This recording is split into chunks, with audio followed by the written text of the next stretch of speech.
Hey guys, this is सरफे and welcome to my YouTube channel. तो फिलहाल अभी हम लोग देखने वाले हैं क्लास 10 का एक चैप्टर है जो कि एसिड्स, बेसिस एंड सॉल्ट। ये हम लोग इसके बारे में स्टडी कर रहे हैं, पढ़ रहे हैं, जिसमें लास्ट वीडियो में हम लोगों ने पढ़ा था केमिकल प्रॉपर्टीज ऑफ एसिड्स। उसमें एक बात बहुत ही इंपॉर्टेंट मैंने बताया कि HNO3 क्या है, स्ट्रॉन्ग ऑक्सीडाइजिंग एजेंट है। मतलब क्या है कि HNO3 जो एसिड है वो स्ट्रॉन्ग ऑक्सीडाइजिंग एजेंट होता है, जिसके कारण क्या होता है, उसके साथ सिर्फ और सिर्फ दो मेटल रिएक्ट करता है। जैसा कि मैंने कहा था, आपको शायद याद होगा, मैंने दो मेटल का नाम बोला था, Mg और Mn। याद रखिएगा, यही दो मेटल है सिर्फ और सिर्फ जो HNO3 के साथ रिएक्ट करता है, और रिएक्ट करने के बाद क्या होता है, हाइड्रोजन गैस रिलीज होता है। वरना ऐसे तो हम लोग समझते आ रहे हैं बचपन से कि जितना भी एसिड है उसको मेटल से रिएक्ट करोगे हाइड्रोजन गैस प्रोड्यूस करेगा तो करेगा। कोई भी एसिड को किसी भी मेटल से करोगे हाइड्रोजन गैस देगा। लेकिन HNO3 एक ऐसा एसिड होता है जिसके साथ सिर्फ दो ही मेटल रिएक्ट करता है। वो कौन मेटल है? Magnesium and manganese. अब कहोगे क्यों सर? इसलिए क्योंकि HNO3 जो होता है स्ट्रॉन्ग ऑक्सीडाइजिंग एजेंट होता है, जिसकी वजह से क्या होता है, और मेटल के साथ हाइड्रोजन गैस रिलीज नहीं करता है। तो चलिए, ये बात इंपॉर्टेंट है इसलिए मैंने बता दिया। आज को हमारा जो टॉपिक है केमिकल प्रॉपर्टीज ऑफ बेसिस। तो फर्स्ट नंबर पे हम लोग देखेंगे क्या, जिस तरीके से हम लोगों ने पढ़ा था कि एसिड्स मेटल से रिएक्ट करने के बाद साल्ट और हाइड्रोजन गैस प्रोड्यूस करता है, राइट। यहां हम भी देखने वाले हैं क्या कि बेस भी जो होता है मेटल से रिएक्ट करता है। हाँ, लेकिन सारे बेसेस जो होते हैं मेटल से रिएक्ट नहीं करते हैं। सारे बेसेस जो होते हैं बहुत सारे मेटल से रिएक्ट नहीं करता। कुछ मेटल्स हैं जिनके साथ बेस से रिएक्ट करता है। वो कौन है, आइए हम लोग देखते हैं। तो सबसे पहली बात है क्या कि बेस प्लस मेटल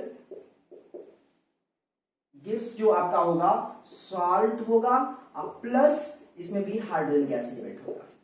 जैसा कि हम लोगों ने केमिकल प्रॉपर्टीज ऑफ एसिड में फर्स्ट में पढ़ा था कि acid plus metal, salt plus hydrogen gas. यहां भी वही बात है, लेकिन यहां पे सारा मेटल जो होता है बेस से रिएक्ट नहीं करता है, कुछ मेटल ही करता है।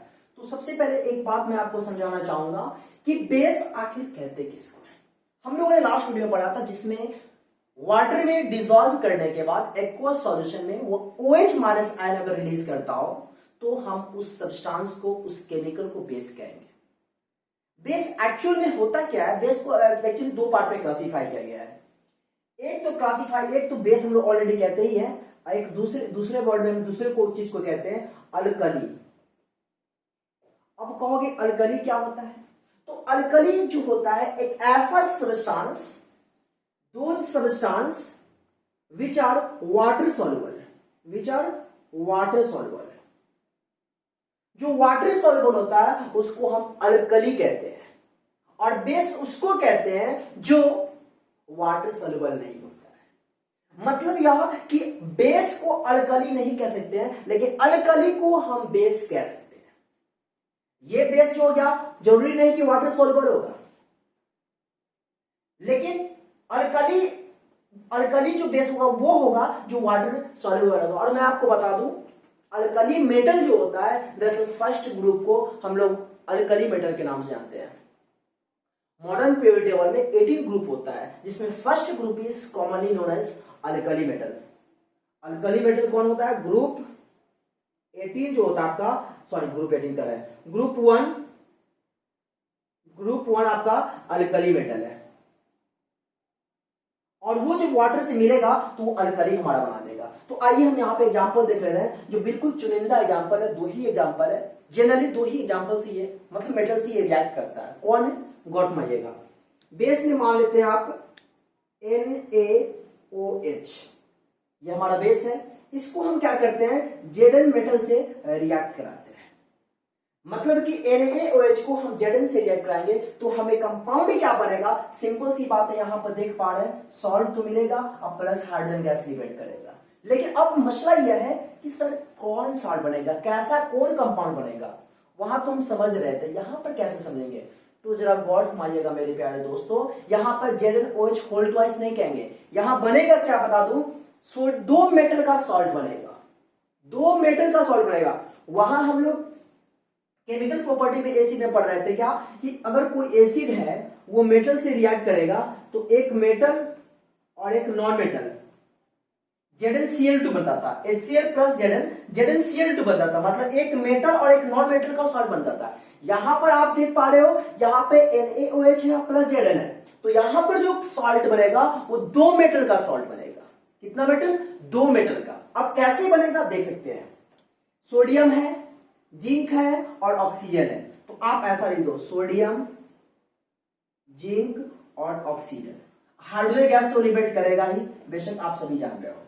अब हमें समझना है कि क्या ये सही है कंपाउंड? नहीं है। कैसे कंपाउंड, कैसे कोई कंपाउंड बनेगा?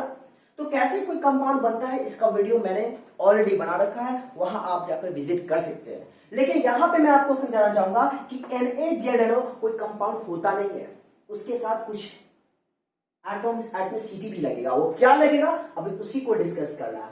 तो यहाँ Na है, यहाँ Zn है, यहाँ O है। आप जानते हो बचपन में कहीं पढ़े हुएगा, मान लो कि ZnOH2 सुने हुएगा आप, जिंक हाइड्रोक्साइड।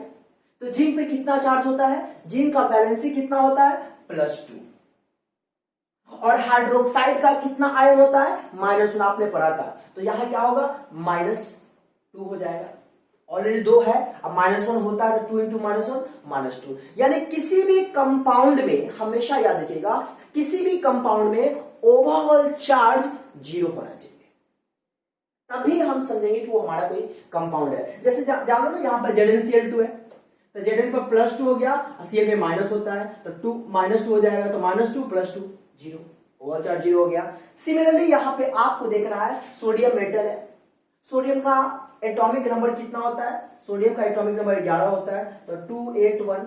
आप समझ सकते हो सोडियम क्या करेगा? एक इलेक्ट्रॉन को लूज करेगा। जब एक इलेक्ट्रॉन को लूज करेगा तो चार्ज क्या होगा? +1। जितना इलेक्ट्रॉन लूज करता है उतना उस पर चार्ज होता है। आप सभी जानते हो, बचपन में आपने पढ़ा था। तो यहाँ पे +1 है, क्लियर है। यहाँ पे जिंक है, अभी मैंने कहा ना जिंक का वैलेंसी कितना? +2, तो यहां आप लिख दीजिए +2। O है, O का वैलेंसी कितना होता है? एटॉमिक नंबर 8, तो 2 6। तो ऑक्टेट पूरा करने के लिए क्या करेगा? ऑक्सीजन फकीर है तो 2 इलेक्ट्रॉन ले लेगा, क्योंकि 2 6 आउटर मोशन में 6 इलेक्ट्रॉन है, 6 इलेक्ट्रॉन है। ऑक्टेट पूरा करने के लिए क्या करेगा? 2 इलेक्ट्रॉन लेगा, तो जितना लेगा ना उतना उस पर माइनस चार्ज होगा। तो आप समझ सकते हो यहां क्या होगा? -2 होगा। अब आपको करना क्या है कि ओवरऑल चार्ज हमें क्या करना है? 0 करना है। मतलब जितना प्लस होगा उतना ही क्या होना चाहिए? माइनस होना चाहिए। अब जरा गौर फरमा सकते हो आप, जरा सोचिए कि यहां पे Na, यहां Zn2+ है, तो यहां पे 2 1 3 हो गया, यहां -2 हो गया। तो ऐसा करते हैं हम यहां पे हम लिख देते हैं 2 Na2। तो Na2 करेंगे तो क्या होगा हमारा? 2+ हो जाएगा, और फिर +2 कितना? 4। तो माइनस में भी 4 आना चाहिए ना, तो O -2 है, तो यहां भी 2 कर दो, यहां भी 2 कर दो। तो पता यह चला हमें कि हमारा सोडियम Na2ZnO2 आ गया कंपाउंड। कंपाउंड क्या आया? Na2ZnO2, क्योंकि 2 + 2 +2 और +2 +4 और 2 × -2 कितना हो जाएगा? -4। +4 -4 क्या हुआ? 0 हो गया। इस तरीके से हमारा कंपाउंड क्या हुआ? Na2ZnO2, और इसका नाम होता है सोडियम जिंकेट। याद रखिएगा, सोडियम जिंकेट। क्या ये सोडियम जिंकेट? और ये सोडियम जिंकेट क्या? सॉल्ट है। अब प्लस हाइड्रोजन गैस, क्लियर बात है। चलिए एक और एग्जांपल देख लेते हैं इसी का। ये हम लोग एग्जांपल पढ़ रहे हैं। अब सेकेंड एग्जांपल है एल्युमिनियम NaOH को हम एल्युमिनियम से रिएक्ट करा देते हैं। सोचिए क्या बनेगा।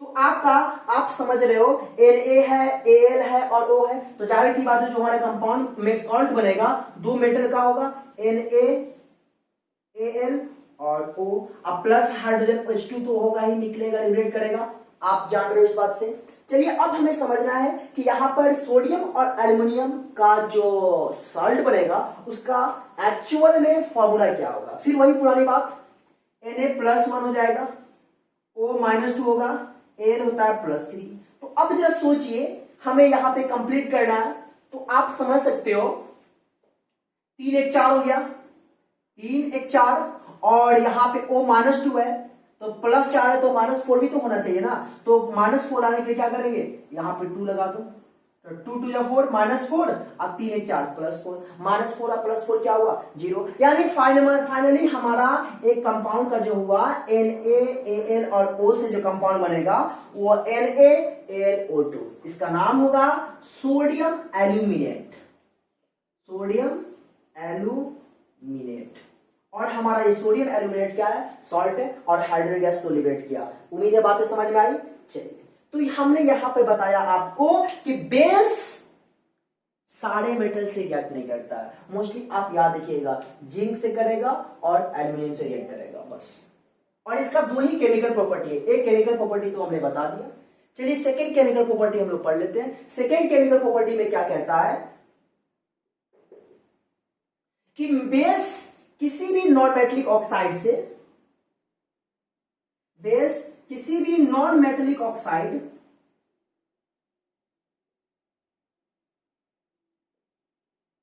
से रिएक्ट करेगा तो बनेगा, आपको बता दूं, salt plus water, salt plus water. हमेशा याद रखिएगा बेस किसी भी नॉन मेटेलिक ऑक्साइड से रिएक्ट करेगा तो मेरे को बनेगा सॉल्ट प्लस वाटर। कहने का मतलब क्या है आपको मैं समझाना चाहूंगा, पहले मैं इसको सर्कल कर दूं ताकि आपको याद रहे कि क्या कंपाउंड हमारा बनेगा। चलिए अब समझाना मैं चाहूंगा, ये तो बेस है और हम लोगों ने बचपन में कहीं पढ़ा था कि non metallic oxides are acidic in nature. हम लोगों ने बचपन में पढ़ा था, याद होगा शायद, non metallic oxides are acidic in nature. Non metallic oxide जो होता है वो एसिडिक इन नेचर है। अब एग्जांपल, कोई भी नॉन मेटल है ना, कार्बन नॉन मेटल है, उसका ऑक्साइड क्या होगा, छोटू CO2, ये आपका नॉन मेटेलिक ऑक्साइड हुआ। फिर आपको सल्फर ले लो, SO2 हो गया। फिर फास्फोरस ले लो तो P2O5 होगा। तो ये सारा का सारा क्या है, नॉन मेटेलिक ऑक्साइड्स है। और नॉन मेटेलिक ऑक्साइड जो होता है एसिडिक इन नेचर का। अब कहोगे सर कैसे एसिडिक इन नेचर का, तो सिंपल सी मैं बात आपको बताना चाहूंगा। ये छोटू जो आप देख पा रहे हो ये एसिडिक प्रॉपर्टी कब शो करता है, तो जब आप इस नॉन मेटेलिक ऑक्साइड को किसी न्यूट्रल में आप डिसॉल्व करोगे। अब कहोगे न्यूट्रल क्या है, तो सिंपल सी बात है, न्यूट्रल हमारा H2O है, वाटर है। तो किसी भी नॉन मेटेलिक ऑक्साइड को आप जब वाटर में डिसॉल्व करोगे तो कंप्लीट वो अपना एसिडिक कैरेक्टर शो करेगा। एग्जांपल, छोटू है, छोटू को वाटर में डिसॉल्व करोगे, CO2 plus H2O, CO2 plus H2O क्या बनेगा, H2CO3, जिसको हम कहते हैं कार्बोनिक एसिड। बढ़ गया ना एसिड। SO2 और सल्फर डाइऑक्साइड का O2 ऑक्साइड करोगे तो SO3 होगा, और SO3 को H2O में डिसॉल्व करेंगे तो बनेगा मेरे को क्या, H2SO4। P2O5 को H2O से रिएक्ट कराएंगे तो बनेगा H3PO4। तो फाइनली मेरा कहने का सेंस यह है, ओवर इस बात को याद रखना कि non metallic oxides are acidic in nature. तो सिंपल सी बात है, ये आपका क्या हो गया, ये हो गया आपका acidic in nature. Non metallic oxide क्या हुआ, एसिडिक हो गया। तो सिंपल सी बात है, बेस की बात हो रही है तो बेस मान लो NaOH ही है, ऐसे CaOH होल ट्वाइस भी हो सकता है बेस, कोई दिक्कत नहीं। तो बेस हो गया, और कोई भी एसिड ले लो, कौन सा एसिड ले बताइए, नॉन मेटेलिक ऑक्साइड, कुछ भी बोलो आप, सब चलेगा। मान लो नॉन मेटेलिक ऑक्साइड में आप छोटू ले लो, CO2, क्या बनेगा आप सोचिए खुद से, NaOH प्लस CO2, ये आपका बेस है, ये एसिड है। तो सिंपल सी बात है, सॉल्ट प्लस वाटर तो बनेगा ही। तो फाइनली मेरा जो कंपाउंड बनेगा वो होगा Na2CO3 plus H2O, Na2CO3 plus H2O। आइए एक और एग्जांपल ले लेते हैं, CaOH होल ट्वाइस, आपका ये बेस है। और कोई भी नॉन मेटल ले लो, कोई भी इसमें से आप नॉन मेटल देख के बता दीजिए मेरे को। तो मान लो चलो CO2 ही ले लो, क्या दिक्कत है, नॉन मेटेलिक ऑक्साइड क्या बनेगा आप खुद सोच सकते हो, CaOH होल ट्वाइस अब प्लस छोटू, तो ये आपका बनेगा CaCO3 प्लस H2O। उम्मीद है दिख रहा होगा। चलिए, ये CaOH होल ट्वाइस को हम लोग याद रखिएगा स्लैग्ड लाइन से नाम से जानते हैं। किस नाम से, स्लैग्ड लाइन, या इसी को हम लोग लाइम वाटर भी कहते हैं। कहने का सेंस हमारा क्या है कि लाइम वाटर को आप छोटू के साथ यानी नॉन मेटेलिक ऑक्साइड्स के साथ आप रिएक्ट करोगे तो बनेगा CaCO3 और ये CaCO3 जो होता है व्हाइट प्रेसिपिटेट होता है, व्हाइट पीपीटी बनता है, व्हाइट प्रेसिपिटेट बनता है। और मैं एक और बात आपको बताना चाहूंगा, किसी भी सेलेक्ट लाइन में जब आप छोटू मिलाओगे तो उसका कलर मिल्की बन जाएगा, याद रखिएगा। सेलेक्ट लाइन में जब हम ये मिलाए हैं तो मेरे को जो व्हाइट प्रेसिपिटेट बना है इसका कलर क्या होगा, व्हाइट प्रेसिपिटेट मैंने कह दिया ना, मैंने मिल्की कलर हो जाता है, दैट टर्न्स इन मिल्की। क्यों? क्योंकि सेलेक्ट लाइन में हमने छोटू मिला दिया, मतलब नॉन मेटेलिक ऑक्साइड मिला दिया। तो यहां पे ये दो केमिकल प्रॉपर्टी और एक थर्ड केमिकल प्रॉपर्टी जो सिंपल है ये मैं नहीं बताऊंगा। बेस को एसिड से रिएक्ट करेंगे, सॉल्ट प्लस वाटर मिलेगा, ये तो आप बात सभी लोग जानते हो। तो फिलहाल मैंने दो केमिकल प्रॉपर्टी जो कि बहुत ही इंपॉर्टेंट था बेस का, वो मैंने आपके सामने बताया। उम्मीद है आपको बातें क्लियर हुआ। चलिए अब नेक्स्ट टॉपिक की ओर हम मूव करते हैं, वो हमारा है पीएच स्केल। फिर उसकी मैं लॉगरिथम से थोड़ा सा रिलेटेड बातें देख लेंगे। तो फाइनली बोर्ड क्लियर हो चुका है। आइए हम लोग देखते हैं पीएच स्केल क्या है और यहाँ पे इसका कहाँ यूज करते हैं, कैसे यूज करते हैं, क्या फॉर्मूला होता है, सारी बातें वन बाय वन देखेंगे। स्मॉल पी कैपिटल एच याद रखिएगा, पीएच स्केल। अब मैं बताना चाहूंगा ये पीएच स्केल को खोज किसने किया, तो मैं बताना चाहूंगा सोरेनसन साहब ने खोज किया था, SORENSEN। इन्होंने पीएच स्केल के बारे में पता लगाया था कि पीएच स्केल क्या होता है। सोरेनसन साहब ने बताया कि पीएच स्केल एक ऐसा स्केल होता है जो एक ऐसा स्केल होता है जो मेरे को बताता है इसका full form potentio of hydrogen, P से पोटेंशियो और एच से hydrogen.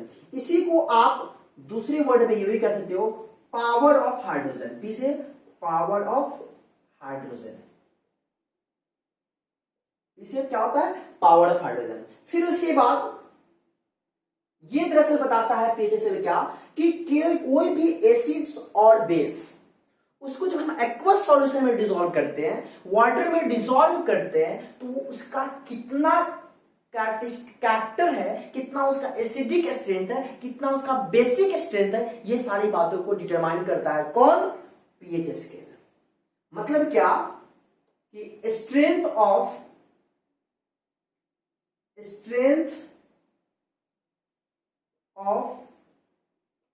Acids and bases in क्या लिखे, इन एक्वासॉल्ट, इन वाटर कर दीजिए, इन वाटर। मतलब जैसे ही उसको वाटर में डिसॉल्व करते हैं तो वो एसिड के स्ट्रेंथ और बेस के स्ट्रेंथ को डिटरमाइन करता है।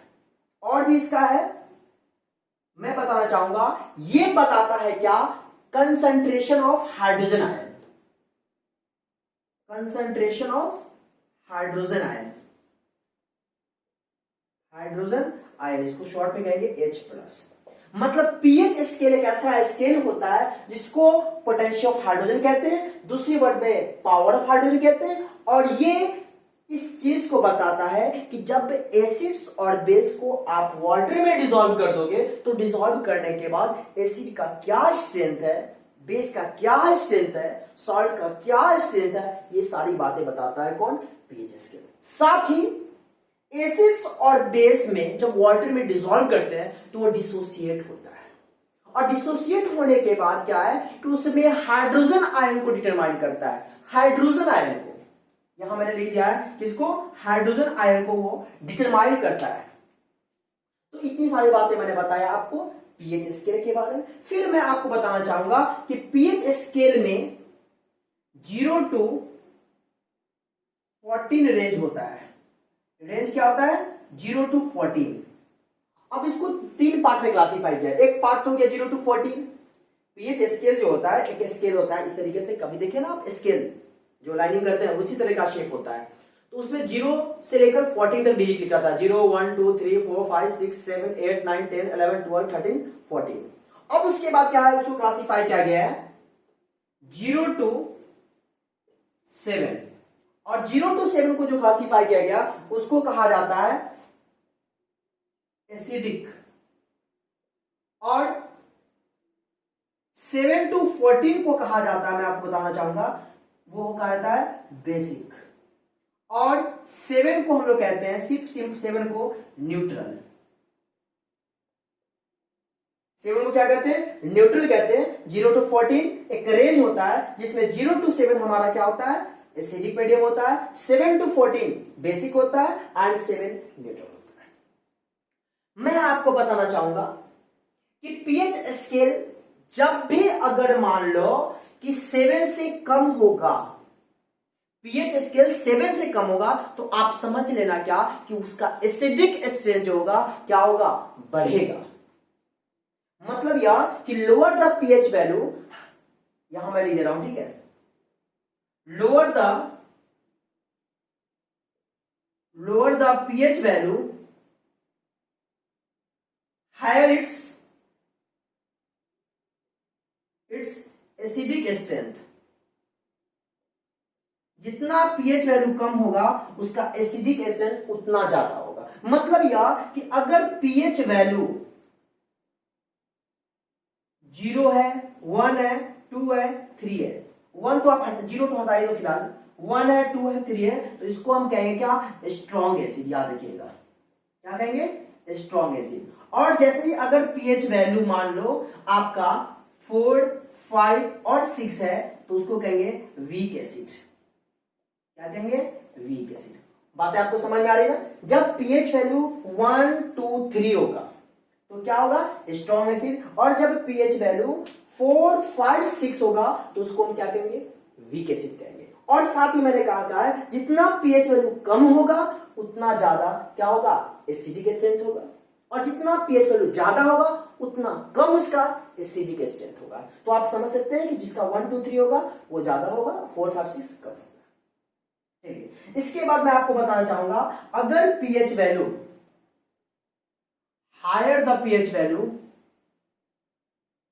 higher the pH value, higher its basic strength, basic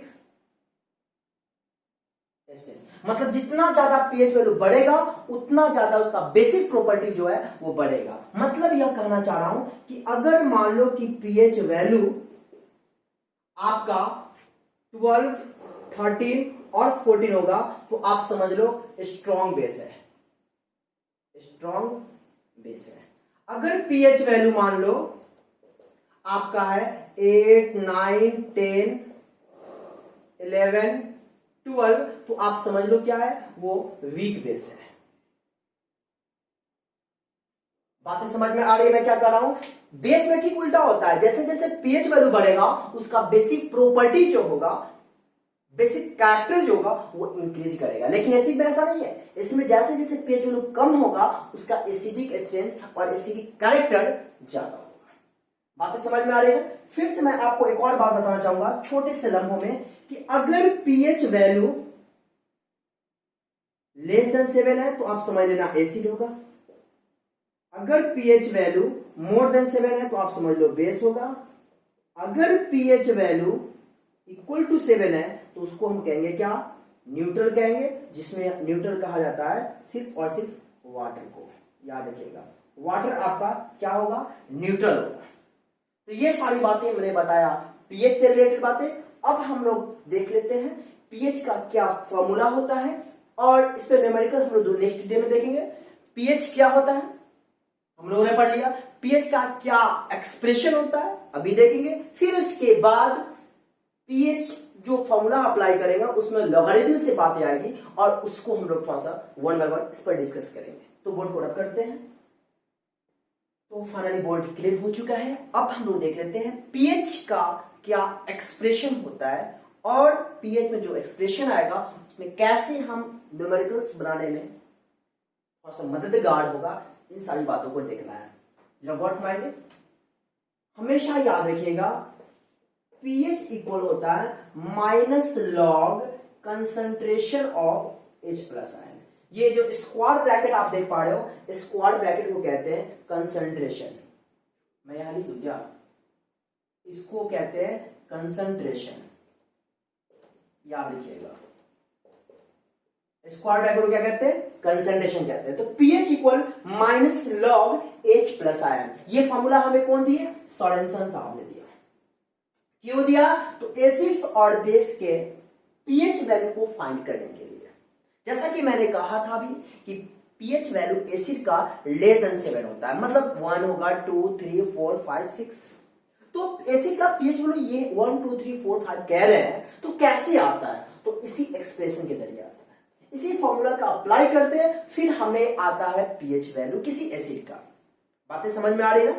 अब मैं समझाना चाहूंगा, फिर से मैं बोल रहा हूं, pH equal minus log concentration of H plus ion. क्या बोलेंगे? फिर से सुन लीजिए, pH equal minus log concentration of H plus ion. Is it clear ना?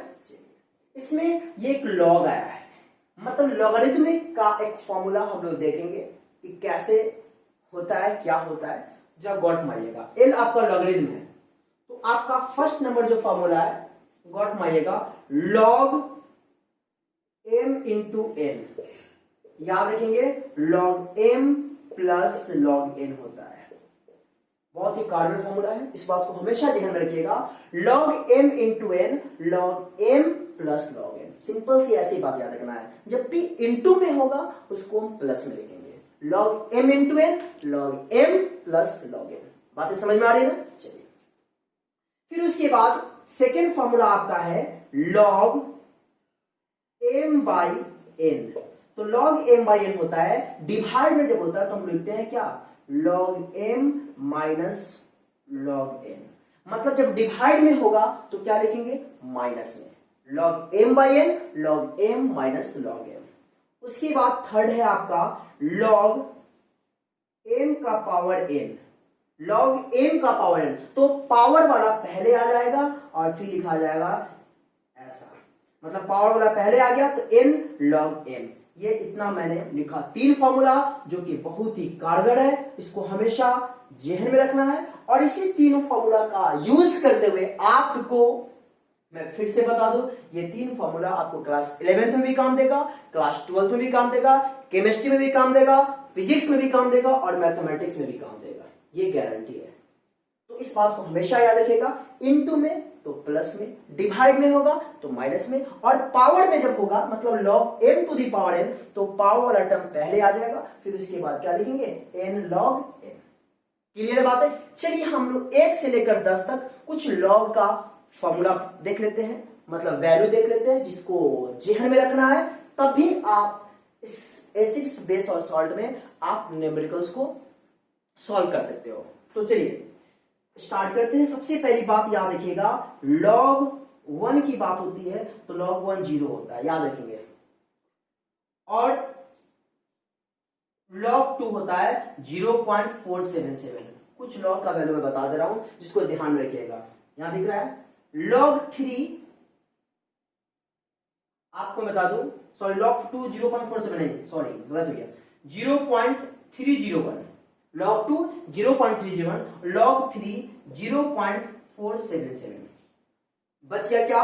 log 3 हो गया।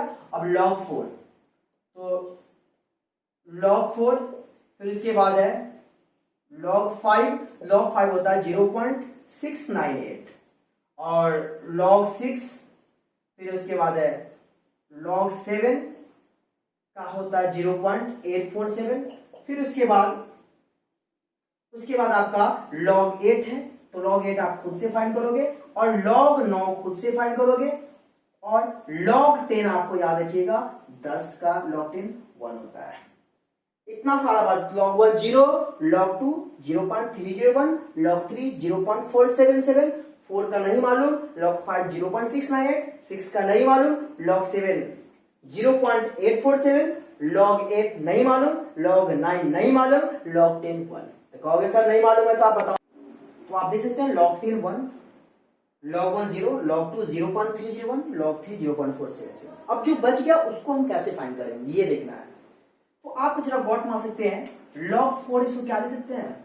log 2 का स्क्वायर, 2 का स्क्वायर 4 होता है ना। अब जो देखिए log 2 का स्क्वायर कैसे फाइंड करेंगे, तो log 2 का स्क्वायर किस फॉर्म में है आप देखिए तो जरा, log m का पावर a के फॉर्म में है, तो पावर वाला क्या होगा पहले आ जाएगा, तो इसका पावर वाला क्या होगा पहले आ जाएगा, तो 2 log 2। अब जब इसको हम लोग सॉल्व करेंगे 2 इंटू log 2 कितना देख सकते हैं आपका 0.301 है, 0.301। अब इसको आप मल्टीप्लाई करोगे वो आपका रिजल्ट आ जाएगा। क्लियर है बातें। अब log 6 जो आप देख पा रहे हो, log 6 को हम क्या ले सकते हैं, log 2 इंटू 3, 2 इंटू 3 करेंगे तो log 6 होगा ना। अब देखिए ये किस फॉर्म में है, इंटू वाला है ना, तो इंटू वाला ये है log m into n, log m plus log n। Similarly log 2 into 3 क्या होगा, log 2 plus log 3, log 2 plus log 3। अब करना क्या है कि log 2 का वैल्यू आपके सामने अवेलेबल है 0.301, 0.301 प्लस log 3 कितना है आप देख सकते हो, log 3 आपका 0.477, 0.477। जब इसको आप प्लस करोगे तो आपका log 6 भी आ जाएगा। बातें समझ में आ रही है। चलिए log 8 का हम लोग देख लेते हैं। log 8 को हम क्या लिख सकते हैं, log 2 का पावर 3, 2 इंटू 2 इंटू 2 क्या हो जाएगा 8। तो log 2 का पावर 3 है, तो ये कौन सा फॉर्म में है, third number log m to the power n। तो यहां पर log m to the power n कौन सा n है 3 है, तो क्या मैं इसको ऐसा लिख सकता हूं 3 log 2। और जब 3 log 2 लिखेंगे तो क्या इसको ऐसा लिखेंगे ना 3 इंटू log 2 हमारे पास 0.301 है, मल्टीप्लाई कर देंगे आ जाएगा मेरे को log 2। क्लियर बात है। अब बच गया क्या log 9, तो यहां मैं बना देता हूं log 9 है, तो log 9 को मैं लिख सकता हूं क्या log 3 का स्क्वायर, 3 का स्क्वायर क्या होता है 9। अब देखिए किस फॉर्म पे है, तो ये आपका है थर्ड नंबर, तो क्या लिखेंगे इसको 2 log 3, तो 2 log 3 आप जानते हो कितना होता है 0.477, मल्टीप्लाई कर दोगे आपके सामने log 9 भी आ जाएगा। तो इस तरीके से हमने बताया how to the logarithm value of 4, 5, 6, 7, 8, 9, 10 by the help of this expression. There are 3 formulas. This is very important and that will be applied, that will be applicable in class 10th, class 11th, class 12th, in physics, chemistry and also in mathematics. So these 3 formulas are very important and you should remember these all formulas. That it. And if you have remembered this formula, then you can solve any question of based on logarithm. जैसा कि अभी मैंने कहा कि ये 3 formula बहुत ही important है आपके केमिस्ट्री के एसिड बेस सॉल्ट में पीएच वैल्यू फाइंड करने में। क्लास 12th में मैथमेटिक्स में कैलकुलस चैप्टर है, उसमें लॉगरिथम से जो होता है क्वेश्चन, डिफरेंशिएशन में, इंटीग्रेशन में, ये सब में आपको ये देखने को मिलेगा। तो मेरे ख्याल से आज के लिए इतना ही, और प्लीज जाते जाते आपसे रिक्वेस्ट करना चाहेंगे वही पुरानी बात कि चैनल पर नए हैं तो सब्सक्राइब करिए, दोस्तों के बीच शेयर करिए, और साथ ही चैनल पर नए तो सब्सक्राइब तो करना ही है। तो आज के लिए इतना ही, थैंक यू।